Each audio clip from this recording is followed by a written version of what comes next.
His Excellency David Hurley, Governor General of Australia, and First Lady Linda Hurley, Their Excellencies, Special Envoys, and Heads of Delegations, His Excellency, Most Reverend Charles John Brown, and the esteemed members of the Diplomatic Corps, Vice President Sara Duterte, President Fidel Ramos, President Joseph Ejercito Estrada, President Gloria Macapagal Arroyo, Senate President Vicente Soto III, and the honorable members of the Philippine Senate, House Speaker Lord Alan J. Velasco, and the honorable members of the House of Representatives, Chief Justice Alexander Gesmundo, and the honorable justices of the Supreme Court, of course, First Lady Lisa Araneta, and my children, Alexander, Sandro, Simon, and Vincent. I cannot proceed without a special greeting, of course, to the former First Lady Imelda Romualdez Marcos.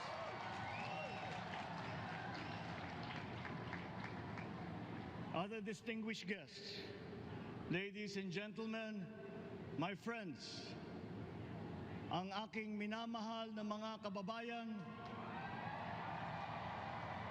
magandang tanghali po sa inyong lahat. This is a historic moment for us all. I feel it deep within me. You, the people, have spoken, and it is resounding. When my call for unity started to resonate with you, it did so because it echoed your yearnings, mirrored your sentiments, and expressed your hopes for family, for country, and for a better future. That is why it reverberated and amplified as it did, to deliver the biggest electoral mandate in the history of Philippine democracy.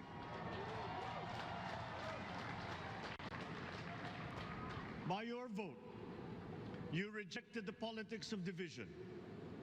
I offended none of my rivals in this campaign. I listened instead to what they were saying. And I saw little incompatibility with my own ideas about jobs, fair wages, personal safety, and national strength, and ending want in a land of plenty. I believe that if we but focus on the work at hand and the work that will come to hand, we will go very far under my watch. You believe that too. At pinakinggan ko ang tinig ninyo na ang sinisigaw ay pagkakaisa, pagkakaisa, pagkakaisa. We will go farther together than against each other, pushing forward, not pulling each other back, out of fear, out of a misplaced sense of weakness. But we are the furthest from weak. The Filipino diaspora flourishes even in the most inhospitable climes, where they are valued for their quality. The changes we seek will benefit all and will shortchange no one. I was not the instrument of change. You were that. You made it happen. I am now. You picked me to be your servant, to enable changes to benefit all. I fully understand the gravity of the responsibility that you've put on my shoulders. I do not take it lightly, but I am ready for the task. I will need your help. I want to rely on it. But rest assured, I do not predicate success on the wide cooperation that's needed. I will get it done. I once knew a man who saw what little had been achieved since independence. in a land of people with the greatest potential for achievement. And yet, they were poor.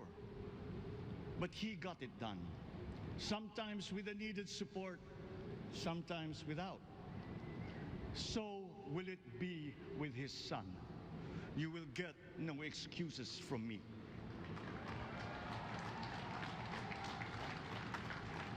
I am here not to talk about the past.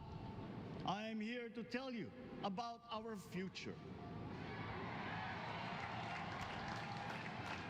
A future of sufficiency, even plenty, of readily available ways and means to get done what needs doing. By you, by me. We do not look back, but ahead. Up the road that we must take to a place better than the one we lost in the pandemic. Gains made and lost, opportunities missed, well-laid plans superseded by the pandemic. Indeed, ours was the fastest growing economy in ASEAN by ways now outdated.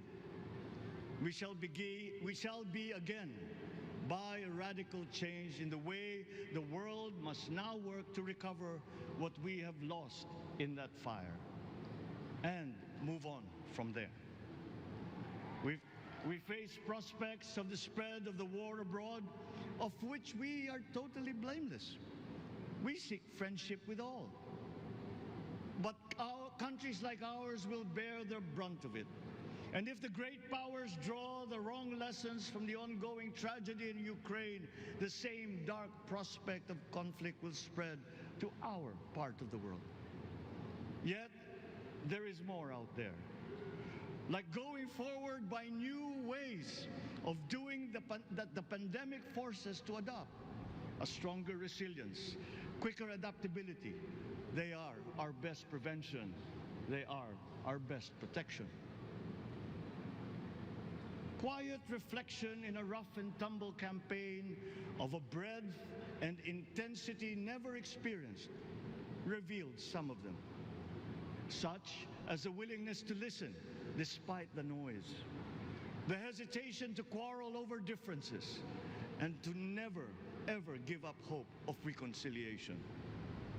These gave me the peace to ponder deeper. There are hints of a road not taken that could get us out of here quicker to something better, something less fragile. There is also what you, the people, did to cope. But this time empowered by new techniques and more resources. You got by, getting some of what you needed with a massive government help. And for this, I thank my predecessor for the courage of his hard decisions. But there is a way to put more means and choices in your hands. I trust the Filipino. Imagine how much more you'd achieve if government backstops instead of dictating your decisions. Always there to pick you up when you fall, giving what you need to get past a problem. Imagine if it invested in your self-empowerment to bring it closer to taking on whatever challenges come. Imagine a country that, in almost every sense, is you. Now imagine what you and government can achieve together. We did it in the pandemic. We will do it again. But again, I will not predicate my promise to you on your cooperation. You have your own lives to live, your work to do, and there too I will help. Government will get as much done alone without requiring more from you. That is what government and public officials are for. No excuses, just deliver. It was like that once upon a time.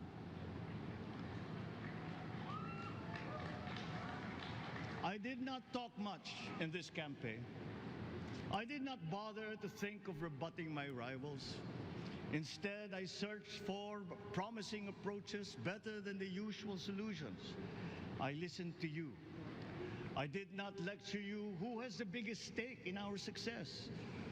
and the forthcoming State of the Nation will tell you exactly how we shall get this done. In this fresh chapter of our history, I extend my hand to all Filipinos.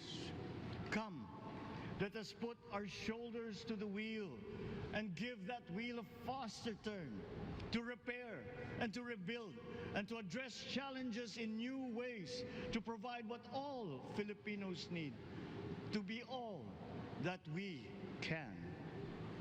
We are here to repair a house divided, to make it whole, and to stand strong again in the Bayanihan way, expressive of our nature as Filipinos. We shall seek, not scorn dialogue, listen respectfully to contrary views, be open to suggestions coming from hard thinking and unsparing judgment, but always from us, Filipinos. We can trust no one else when it comes to what is best for us. Past history has often proven that.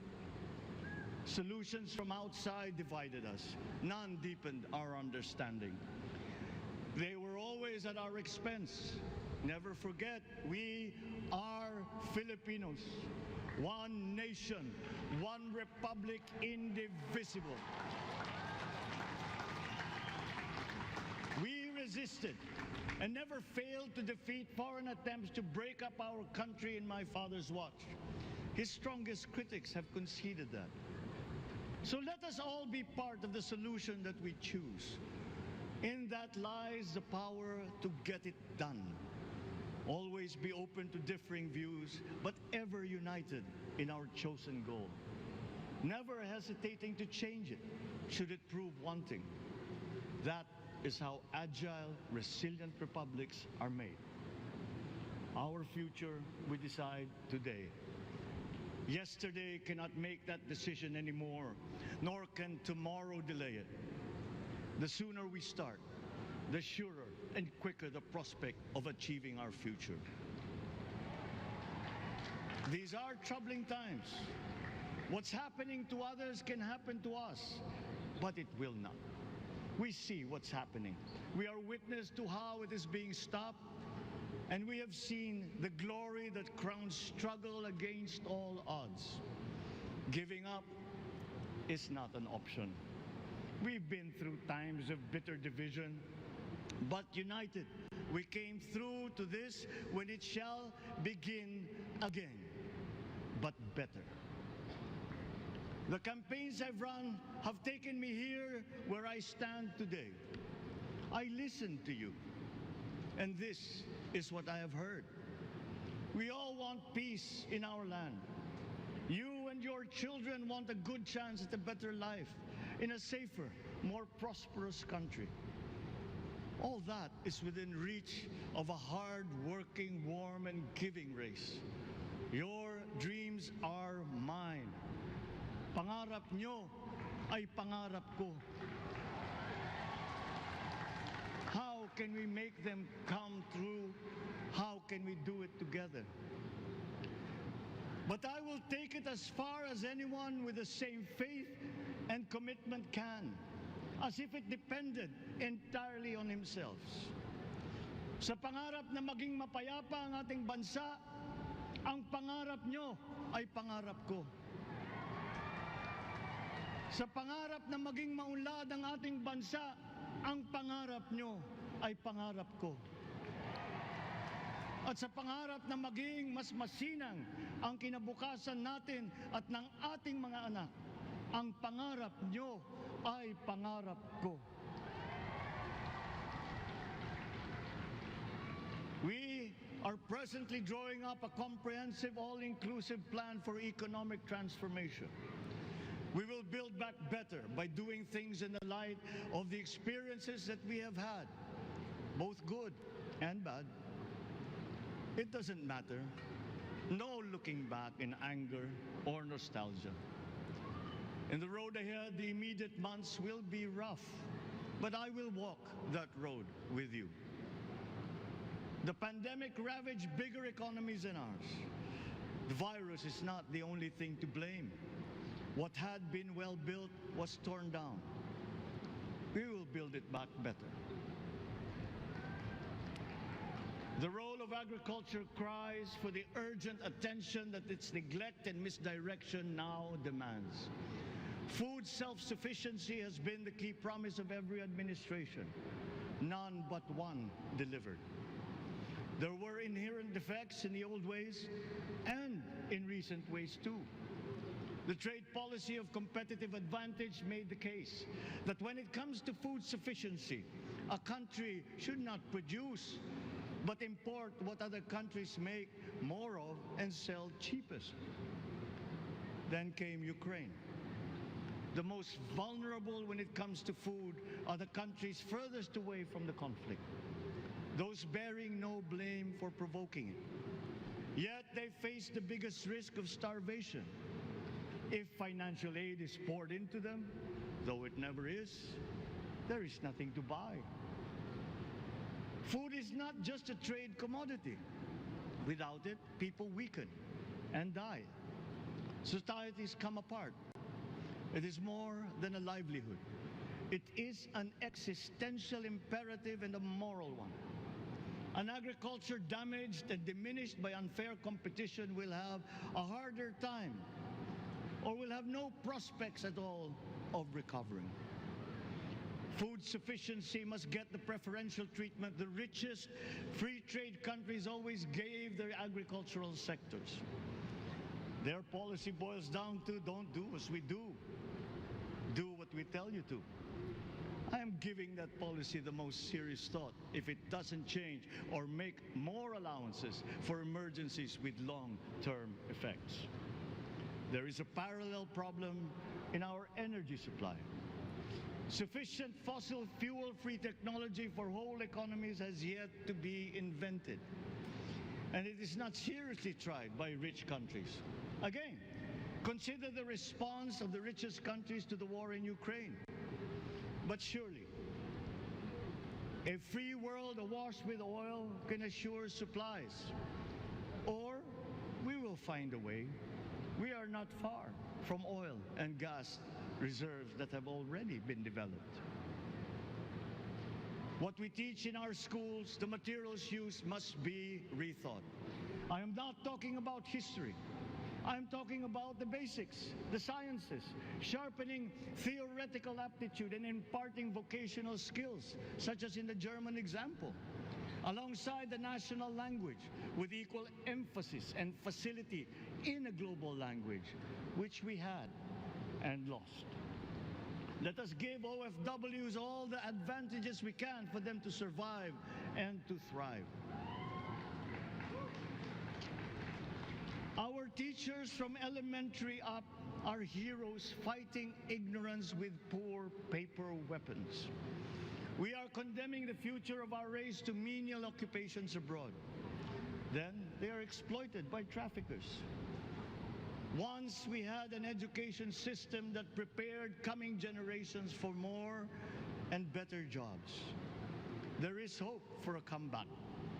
Vice President and soon-to-be Secretary of Education, Sara Duterte Carpio, will fit that mission to a T. We won't be caught unprepared, under-equipped, and understaffed to fight the next pandemic. To start with, we never got over the pandemic of poor, if any, free public health. The last major upgrade of a public health system, exemplified by the resources poured into PGH, predates the current shambles by 3 generations. Our nurses are the best in the world. They acquitted themselves with the highest distinction abroad, having suffered even the highest casualties. With the same exemplary dedication, at home, they just got by. They are out there because we cannot pay them for the same risk and workload that we have back here. There will be changes starting tomorrow. I am confident because I have an OPLE in my cabinet. There were shortcomings in the COVID response. We will fix them out in the open. No more secrets in public health. Remember, I speak from experience.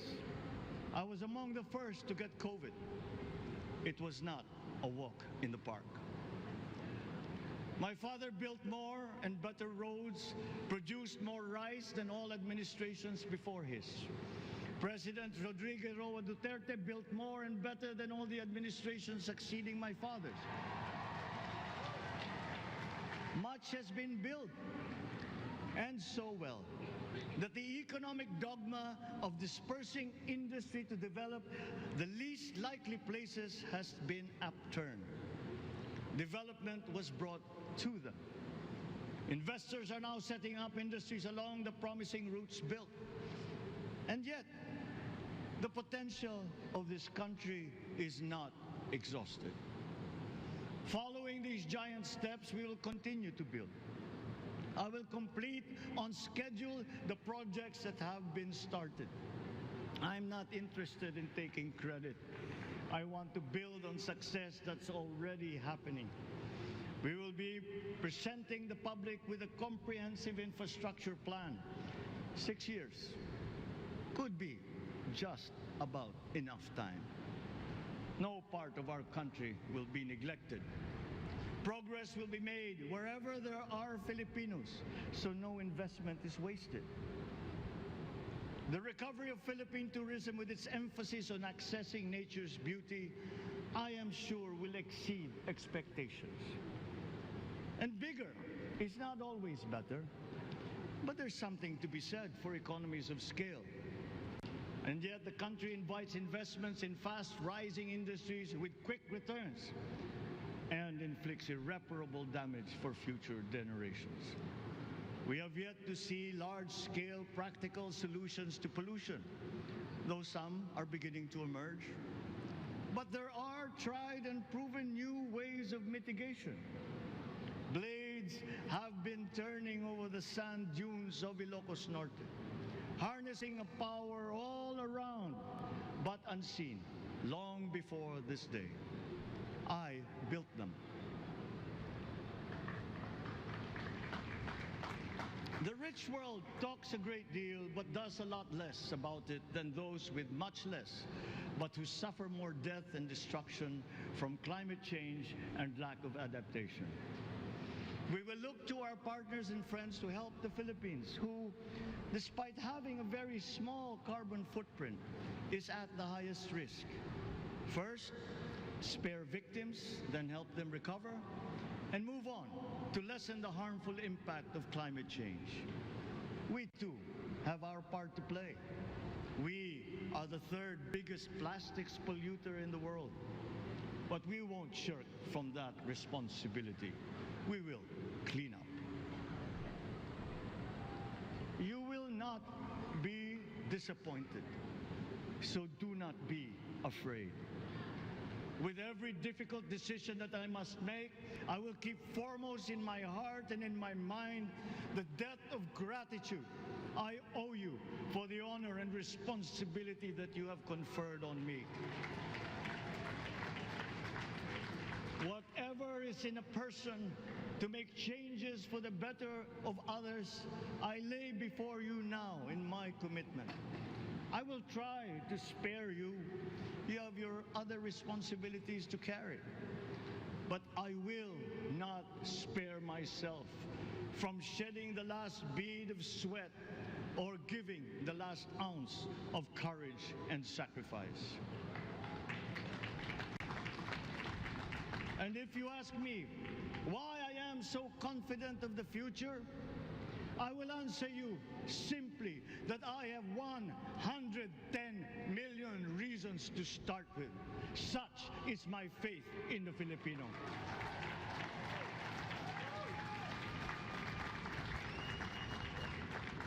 Believe, have hope. The sun also rises like it did today and as it will tomorrow. And as surely as that, we will achieve the country all Filipinos deserve. God bless the Philippines. God bless our work. Maraming salamat po sa inyong lahat. Mabuhay ang Pilipinas. Magandang tanghali po.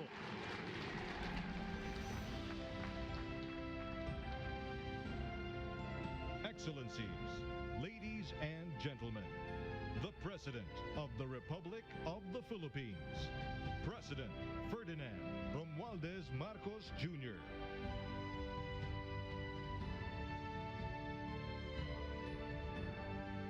We will now have a photo opportunity with President Ferdinand Romualdez Marcos Jr.